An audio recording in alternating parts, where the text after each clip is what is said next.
സംസ്ഥാനത്ത് എന്തിനാണ് ആരോഗ്യ വകുപ്പെന്ന ചോദ്യം ഉന്നയിച്ചത് പ്രതിപക്ഷ നേതാവ് വി ഡി സതീശനാണ്. മസ്തിഷ്ക ജ്വരം ബാധിച്ച് എത്ര പേർ മരിച്ചെന്ന് സർക്കാരിന് അറിയില്ല. മുൻകരുതൽ എടുക്കണോ ബോധവൽക്കരണം നടത്താനോ ആരോഗ്യ വകുപ്പിന് കഴിയുന്നില്ലെന്നും വി ഡി സതീശന്റെ വിമർശനം. സംസ്ഥാനത്ത് ആരോഗ്യ വകുപ്പ് വെന്റിലേറ്ററിലാണെന്ന് വി ഡി സതീശൻ ആവർത്തിച്ചു പറഞ്ഞു. ആ പ്രതികരണം കേൾക്കാം. ഇപ്പൊ അമീബിക് മസ്തിഷ്ക ജ്വരം എന്താണ് ചെയ്യേണ്ടതെന്ന് സർക്കാർ യാതൊരു പിടിയില്ല. എത്ര പേരും മരിച്ചെന്ന് സർക്കാരിന് അറിയില്ല. ഇപ്പൊ 16 പേരും മരിച്ചു അമീബിക് മസ്തിഷ്ക ജ്വരം കൊണ്ട്. എന്താണ് രോഗകാരണം, എന്താണ് രോഗലക്ഷണം, രോഗം വരാനുള്ള സാധ്യത എന്താണ്, ഒരു ബോധവൽക്കരണം നടത്താൻ പോലും ഇല്ലാത്ത ഒരു ആരോഗ്യ വകുപ്പ് എന്തിനാണ് കേരളത്തിൽ?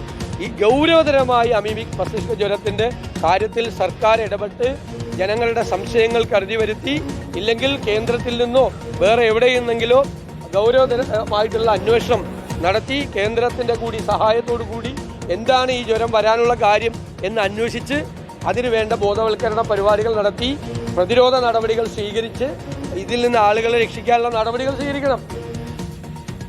ഇതാണ് പ്രതിപക്ഷ നേതാവിന്റെ വാക്കുകൾ. ആരോഗ്യ വിദഗ്ധർ ഈ ഘട്ടത്തിൽ എന്താണ് പറയുന്നത് എന്നുകൂടി നമുക്കൊന്ന് കേൾക്കാം. അമീബിക് മസ്തിഷ്ക ജ്വര പ്രതിരോധത്തിന് വിശദമായ പഠനം നടക്കുന്നുണ്ട്. സംസ്ഥാനത്ത് റിപ്പോർട്ട് ചെയ്യപ്പെടുന്ന അമീബിക് മസ്തിഷ്ക ജ്വരം 2 വ്യത്യസ്ത വകഭേദങ്ങളിൽപ്പെട്ടതാണ്. കുളങ്ങൾ, കിണറുകൾ, വാട്ടർ ടാങ്കുകൾ തുടങ്ങി മലിനജല സാധ്യതയുള്ള എവിടെ വെച്ചും ജ്വരം ബാധിക്കുമെന്നാണ് പറയുന്നത്. ഡോക്ടർ അനൂപ് പറയുന്ന വാക്കുകൾ. നമ്മൾ സാധാരണ അമീബിക് മസ്തിഷ്ക ജ്വരം എന്ന് പറയുന്നത് നീഗ്ലേരിയ ഫൗലേറി എന്ന് പറയുന്ന ഒരു അമീബ ഉണ്ടാക്കുന്നതാണ്. ഈ അമീബയാണ് നമ്മൾ വെള്ളത്തിൽ മുങ്ങി കുളിക്കുമ്പോൾ നമ്മുടെ ഈ മൂക്കിനുള്ളിൽ കൂടെ ഈ തലച്ചോറിലേക്ക് ഡയറക്റ്റ് ആയിട്ട് ബാധിക്കുകയും ഈ തലച്ചോറിൽ വളരെ പെട്ടെന്ന് തന്നെ ഈ ഗണ്യമായ ഈ ഡാമേജ് ഉണ്ടാക്കുകയും രോഗി മരണത്തിലേക്ക് പോവുകയും ചെയ്യുന്നത്. എന്നാൽ ഇപ്പോൾ അതിൻ്റെ എണ്ണം ഉണ്ടെങ്കിൽ കൂടെ അധിക കേസുകളും മറ്റൊരു വിഭാഗത്തിൽപ്പെട്ട നമ്മൾ ഗ്രാനുലോമാറ്റസ് അമീബിക് മെനിഞ്ചോ എൻസെഫലൈറ്റിസ് എന്ന് പറയുന്ന വിഭാഗത്തിൽപ്പെട്ട ഒരു രോഗമാണ്. വളരെ തുടക്കത്തിൽ തന്നെ കണ്ടുപിടിക്കുകയാണ് ചെയ്യുന്നത്. അതുകൊണ്ട് തന്നെ നമുക്ക് പലപ്പോഴും ഈ കൃത്യമായ ചികിത്സ ആ സമയത്ത് തന്നെ കൊടുക്കാനും രോഗികളെ ഈ രോഗം കംപ്ലീറ്റ് ആയിട്ട് ശമിപ്പിക്കുന്ന രീതിയിലേക്ക് ചെയ്യാനും പറ്റുന്നുണ്ട്.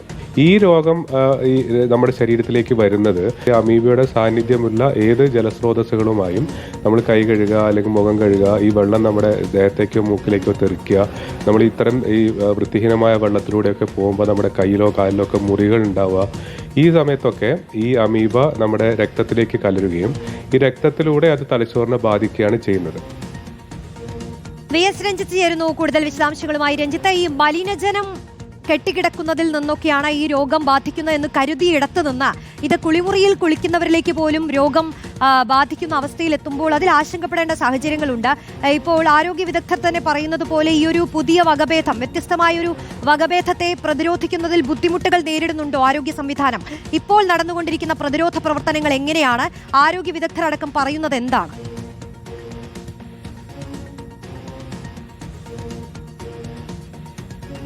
റോഷ്നി, തലച്ചോറിലെ നീർക്കെട്ട് വിഭാഗത്തിൽപ്പെടുന്ന ഒരു അസുഖമാണ് ഈ അമീബിക് മെനിഞ്ചോ എൻസെഫലൈറ്റിസ് എന്നറിയപ്പെടുന്നത്. അത് അമീബ മൂലം മാത്രമല്ല, പലതരത്തിൽ അത് സംഭവിക്കാം.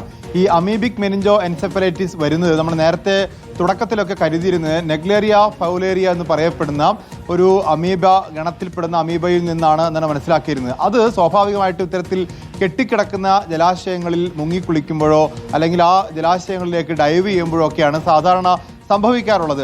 അപ്പോൾ അത് മൂക്കിലൂടെ ശരീരത്തിൽ കയറുകയും തലച്ചോറിൽ നീർക്കെട്ടുണ്ടാക്കുകയും പെട്ടെന്ന് തന്നെ മരണത്തിന് കാരണമാവുകയും ചെയ്യുന്നു എന്നുള്ളതാണ് തുടക്കത്തിലൊക്കെ പഠനം ഉണ്ടായിരുന്നത്. ഈ അമീബയുടെ വളർച്ച ഒരു നേരിയ ചൂടുള്ള എന്നാൽ മാലിന്യ സാധ്യതയുള്ള ജലാശയങ്ങളായിരിക്കണം.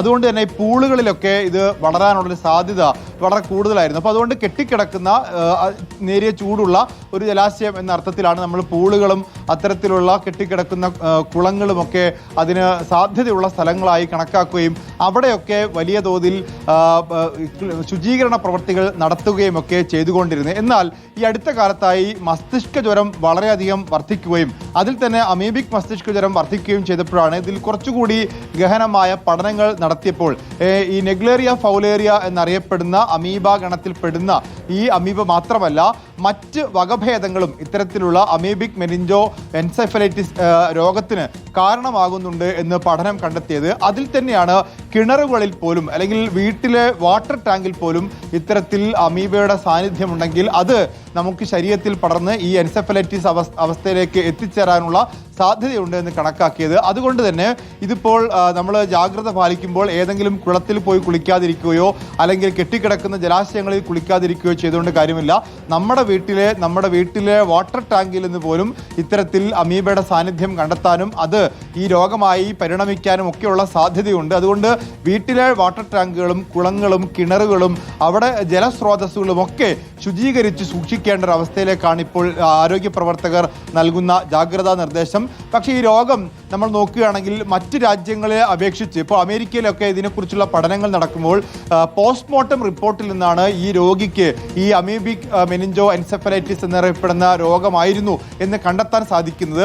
മരണത്തിന് മുമ്പ് ഈ രോഗത്തെക്കുറിച്ചുള്ള വിവരങ്ങൾ ലഭ്യമല്ല എന്നുള്ളതാണ്. എന്ന് പറഞ്ഞാൽ ഇന്ത്യയിൽ നമ്മളെ കേരളത്തിൽ ഇത് ബാധിക്കുമ്പോൾ വളരെ പെട്ടെന്ന് തന്നെ ഡയഗ്നോസ് ചെയ്യാനും അത് പരിശോധിച്ച് അതിന് വേണ്ട ചികിത്സാ രീതികൾ നിർദ്ദേശിക്കാനും സാധിക്കുന്നുണ്ട്.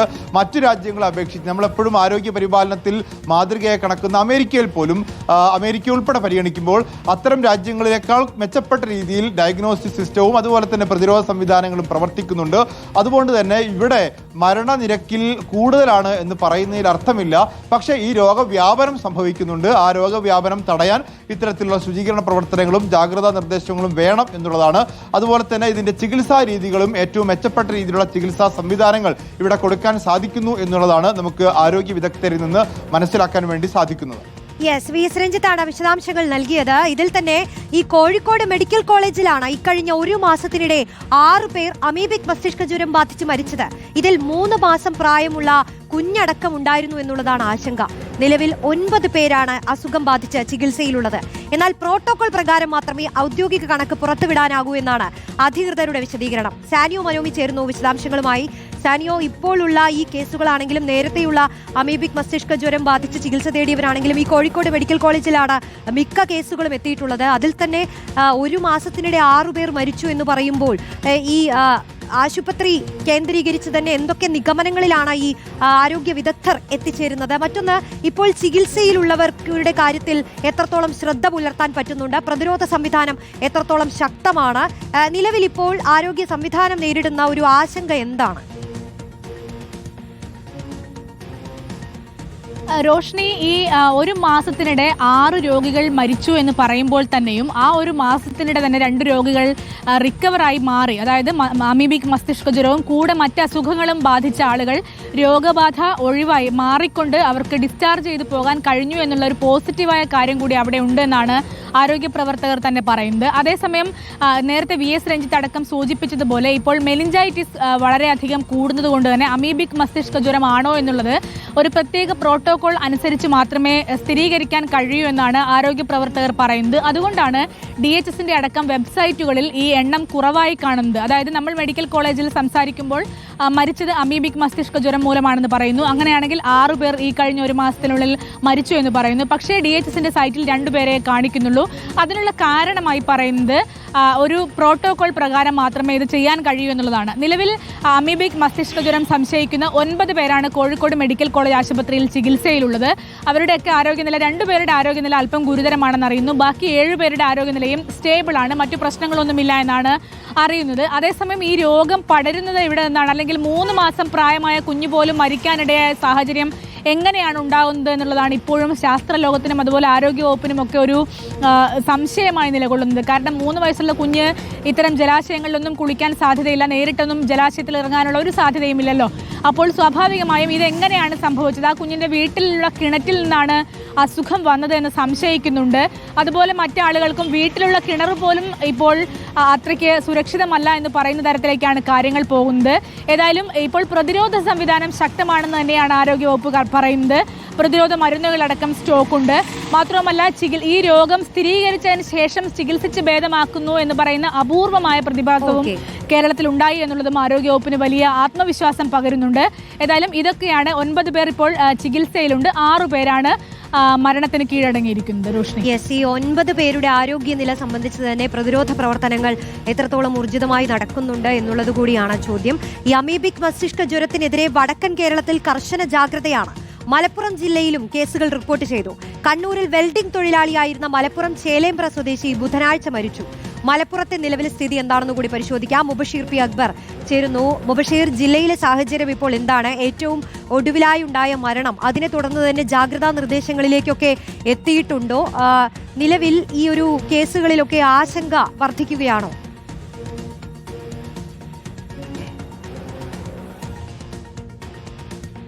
റോഷി, മലപ്പുറം ജില്ലയെ സംബന്ധിച്ച് അമീബിക് മസ്തിഷ്ക ജ്വരവുമായി ബന്ധപ്പെട്ട് നിലവിൽ ആശങ്കപ്പെടേണ്ട സാഹചര്യമില്ല എന്നുള്ളതാണ് ജില്ലാ ഭരണകൂടം വ്യക്തമാക്കുന്നത്. വടക്കൻ കേരളത്തിൽ തന്നെ അമീബിക് മസ്തിഷ്ക ജ്വരം കേസുകൾ ഏറ്റവും അധികം റിപ്പോർട്ട് ചെയ്തൊരു ജില്ല കൂടിയായിരുന്നു മലപ്പുറം. കഴിഞ്ഞ ദിവസങ്ങളിലായിട്ട് 2 പേരായിരുന്നു അമീബിക് മസ്തിഷ്ക ജ്വരത്തെ തുടർന്ന് ഇക്കഴിഞ്ഞ 2 മാസത്തിനുള്ളിൽ മരിച്ചിരുന്നത്. ഏറ്റവും ഒടുവിൽ മലപ്പുറം വണ്ടൂർ തിരുവാലി സ്വദേശിയായിട്ടുള്ള സ്ത്രീയുടെ മരണവുമായി ബന്ധപ്പെട്ട് ആ മേഖല കേന്ദ്രീകരിച്ച് ഇപ്പോഴും ആരോഗ്യ വകുപ്പിന്റെ ഊർജിതമായിട്ടുള്ള പ്രതിരോധ പ്രവർത്തനങ്ങൾ നടന്നു വരികയാണ്.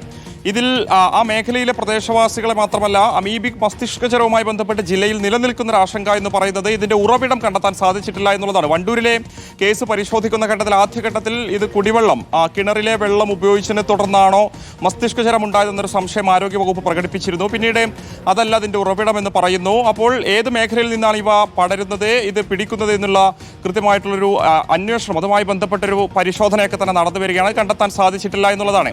മലപ്പുറത്തെ തേഞ്ഞിപ്പലത്തും ചേലമ്പ്രയിലുമായിരുന്നു ഇതിനു മുൻപായിട്ട് അമീബിക് മസ്തിഷ്ക ജ്വര കേസുകൾ റിപ്പോർട്ട് ചെയ്തിരുന്നത്. ആ മേഖല കേന്ദ്രീകരിച്ചിട്ടുള്ള ആരോഗ്യ വകുപ്പിന്റെ പ്രവർത്തനങ്ങൾ നടന്നു വരുന്നുണ്ട്. വീടുകൾ കയറിയുള്ള ബോധവൽക്കരണം നടത്തുന്നുണ്ട്. ചെറിയ പനി അനുഭവപ്പെടുന്നുണ്ടെങ്കിൽ, വിട്ടുമാറാത്ത പനിയൊക്കെ തന്നെ അനുഭവപ്പെടുന്നുണ്ടെങ്കിൽ തൊട്ടടുത്ത PHCയെ സമീപിക്കണം. അത് ഗുരുതരമായി മാറുകയാണെങ്കിൽ ഉടനെ തന്നെ മെഡിക്കൽ കോളേജിലേക്ക് കൊണ്ടുവരണമെന്ന നിർദ്ദേശം നൽകിയിട്ടുണ്ട്. അതോടൊപ്പം തന്നെ ഈ മലിനപ്പെട്ട് കിടക്കുന്ന മേഖല, കുടിവെള്ളം പോലെയുള്ള ഇടങ്ങൾ, പുഴയൊക്കെ തന്നെ വൃത്തിയാക്കാനുള്ള പ്രവർത്തനങ്ങളും ആരംഭിച്ചിട്ടുണ്ട്. വരും ദിവസങ്ങളിൽ ഈ മസ്തിഷ്ക ജ്വരം റിപ്പോർട്ട് ചെയ്ത മേഖലകളിലെ ജലാശയങ്ങൾ ശുചീകരിക്കുമെന്നുള്ളതാണ് ഈ ഒരു ഘട്ടത്തിൽ DMOയും വ്യക്തമാക്കുന്നത്. മലപ്പുറം ജില്ലയെ സംബന്ധിച്ച് ഏകദേശം മാസങ്ങൾക്ക് മുൻപായിരുന്നു മലപ്പുറം മൂന്നിയൂരിലൊരു അമീബിക് മസ്തിഷ്ക ജ്വരം ബാധിച്ച് ചെറിയൊരു പെൺകുട്ടി മരിച്ചിരുന്നത്. ആ ഒരു ഘട്ടത്തിൽ ആരോഗ്യവകുപ്പിന്റെ അന്വേഷണത്തിൽ കണ്ടെത്തിയിരുന്നത് അത് മേഖലയിലൂടെ ഒഴുകുന്ന കടലുണ്ടി പുഴയിൽ നിന്നും ഉണ്ടായൊരു വൈറസിന്റെ വകഭേദം അതിൽ നിന്നും ഉണ്ടായതാണെന്നുള്ളതായിരുന്നു കണ്ടെത്തിയിരുന്നത്. പക്ഷേ പിന്നീട് ഈ പല മേഖലകളും റിപ്പോർട്ട് ചെയ്ത കേസുകൾ എങ്ങനെയാണെന്ന കാര്യത്തിൽ ഇപ്പോഴും വ്യക്തത വന്നിട്ടില്ല. അതുമായി ബന്ധപ്പെട്ട പരിശോധനകൾ ഇപ്പോഴും നടന്നു വരികയാണെന്നുള്ളതാണ് ജില്ലാ ഭരണകൂടവും വ്യക്തമാക്കുന്നത്.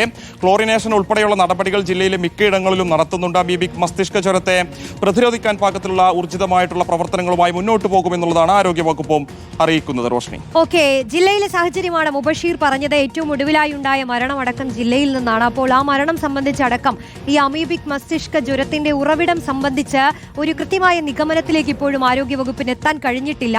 അതും കൃത്യമായ കണക്കുകൾ, ഈ മരണക്കണക്കുകൾ സംബന്ധിച്ച് തന്നെയുള്ള ചോദ്യങ്ങൾ, അതിനെല്ലാം കൃത്യമായ മറുപടികൾ ലഭിക്കേണ്ടതുണ്ട്. അത്രത്തോളം ഗൗരവതരമാണ് ഈ അസുഖം എന്നുള്ളത് പൊതുജനത്തിന് കൂടി ബോധ്യപ്പെടുത്തുന്ന രീതിയിൽ കൃത്യമായ ജാഗ്രതാ നിർദ്ദേശങ്ങളിലേക്ക് ആരോഗ്യവകുപ്പ് എത്രയും വേഗം കടക്കുമെന്ന് നമുക്ക് പ്രതീക്ഷിക്കാം.